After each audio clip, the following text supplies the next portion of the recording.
Pretty stoked. Will you do me a favor? A big warm welcome for Krebs.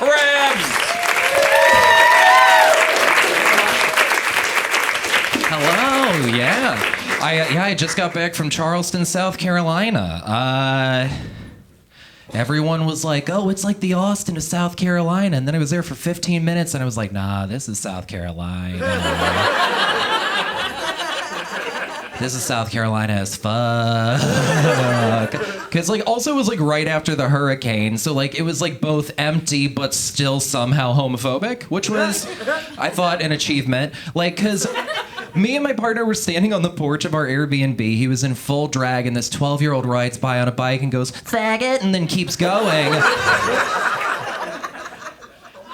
What do you do, right?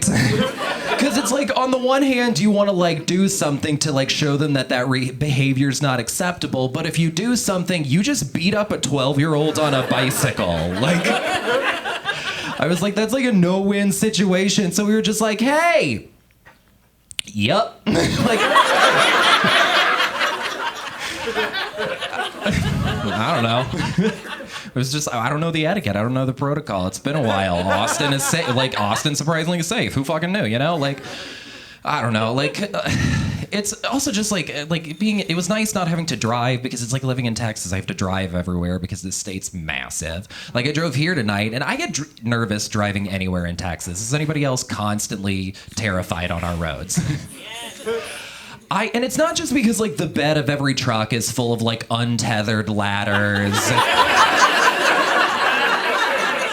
and, like, garbage that would only be valuable in a Mad Max society. Like, that's definitely part of it, but I mostly get nervous on our roads because of the giant signs that we use to keep a daily count of how many people have died on our roads. Why do we do that? Like, you're just driving down the road being like, oh, happiness, that's what that feels like. Then you pass by this sign that's like, 3,127 people have died on Texas roads. And then you crash your car taking your antidepressant that you need to handle that news, and the sign just ticks up one while you burn alive. Like, it's stressful. It is. Like, and I know the point of those signs, they're trying to be a deterrent, right? They're trying to be like, oh, but if you die, who's gonna take care of your guns or whatever? But it's like, it's a big sign. It's lit up in lights. It's in a prominent part of town. It's every major city in Texas. It feels like Texas is proud of it. Like, there's just one guy in a 10-gallon hat being like, yep, everything's bigger in Texas, man. Even our manslaughter statistics. Like, I'm like, I don't know what message we're trying to get across here. Like, because, like, I haven't fully adjusted from it. Because originally I'm from Louisiana. Is anybody else from poverty? Cool, just laughing at poor people. That's tight. No, I'm from Louisiana. I know that's hard to tell because I don't sound like a banjo falling off of a porch or whatever, but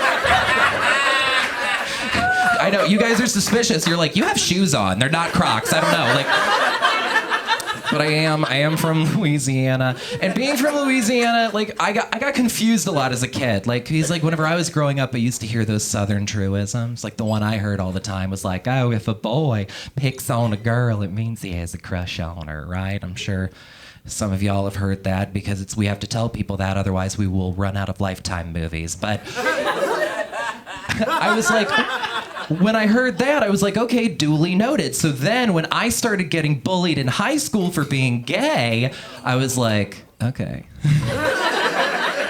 If a boy picking on a girl means that he has a crush on her, then that means that everyone in my high school is madly in love with me.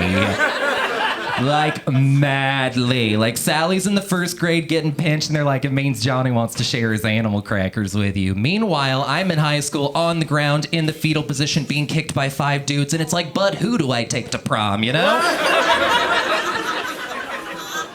I'm standing deep in the woods. I'm blindfolded. I'm smoking my last cigarette, barrel of a gun in my neck. I'm standing in front of a grave that he made me dig, and he's like, any last words? And I'm like, just ask the question. The answer's yes.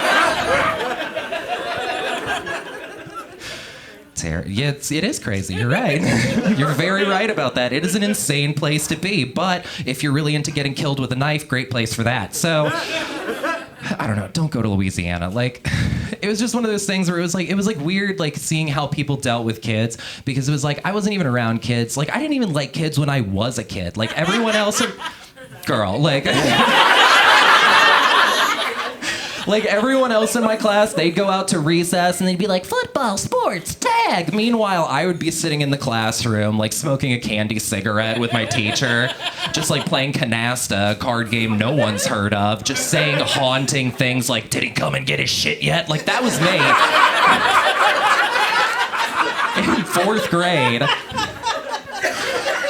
So, like, I didn't spend a lot of time around kids. I tried to do something last summer to spend more time around kids, because I was like, I need to, like, get that feeling, right? Like, so I was like, I'm going to spend some time around kids because they say if you're uncomfortable, you grow. Well, that's not fucking true, but... So I taught comedy summer camp to a bunch of 11 to 13-year-olds. Yeah, because there's nothing more rewarding than trying to explain a complex, abstract concept to a bunch of children in the development stage, right? Like, that's great. What they didn't tell me about this summer camp is that it was half fine arts camp and half place where people in Georgetown, Texas with children on the spectrum and ADD drop their kids off so mommy and daddy can have 2 weeks in the summer. Which is fine, but you gotta let a bitch know. I do not have the skills for that. Like, I walked out of my class at one point, went to another teacher, and I was like, Johnny's screaming at the ceiling tiles, and I don't even know what the fuck. Like, and she was like, who's watching the class? And I'm like, I thought you were. Like, I was not prepared for it. And the way that I found out was they sent an email. It was this blonde woman with the cut, probably named Meredith, who was just like, we've got resources for our campers. Because there's always that one woman that's excited about the nightmare, right? Like, so they got swivel chairs. Swivel chairs, in case you're not familiar, what it is, the base of the chair stays still, but kids with ADD, the body of it moves so that way they can get their energy fix, but still focus. But here's the thing, with 11 to 13-year-olds, it kind of starts to take on this motion after a while. And then you have to make hard eye contact with a child that's just rutting, asking you questions like, how do I do comedy, Mr. Kai? And you just want to grab them and be like, you are fucking nailing it, kid.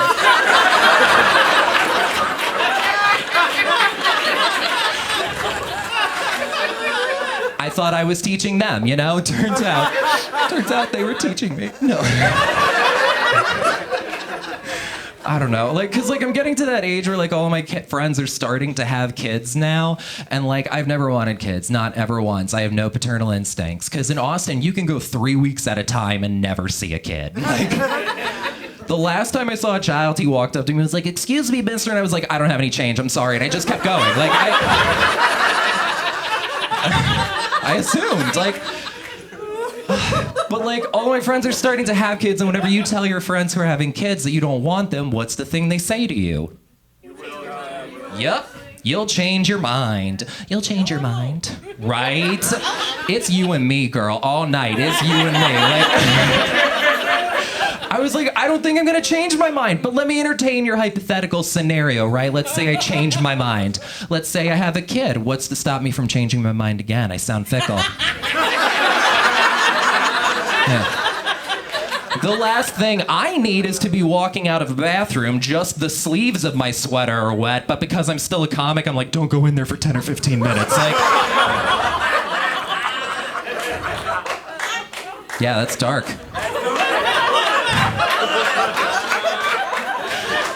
I don't know.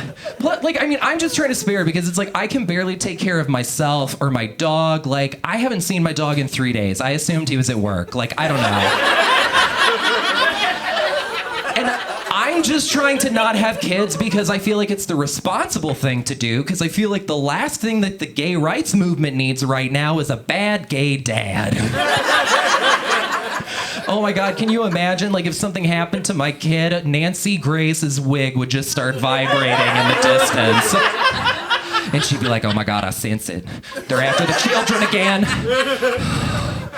A baby has died in a town no one's heard of. Is it Tot Mom again? No. No, this isn't Tot Mom. This is different. This is Fag Dad. And then she'd go on air. All of her listeners are so old, they'd be like, Fag Dad, what did that pansy do in the war? And then I would have to answer those emails. Like, oh, did I lose you there? Is this a big Nancy Grace crowd? We like her. She's loud. So am I. Like, I don't know. Also, I just feel like being a gay parent in general would be a lot harder than being a straight parent because, like, straight people, you guys only have to explain the birds and the bees. I would have to explain the birds and the bees and the bears and the pups and the otters and the cubs and the wolves. It is a much longer conversation. Like, I'd have to have charts like, this is a ball gag. Like,